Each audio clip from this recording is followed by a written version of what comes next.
होली।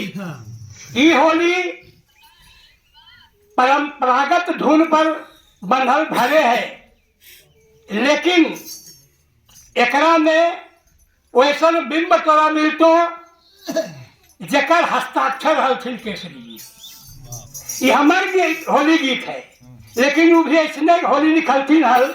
हमरा याद आ गए हथवार में न है एको पार होलिया कैसे होते। उनकर गीत बड़ी मार्मिक गीत है और जिला जवार के भाई बहन सब मिल जुल के गावा ले। तो सुना हमर होली 1960 बिहार में। होलिया बड़ी रसदार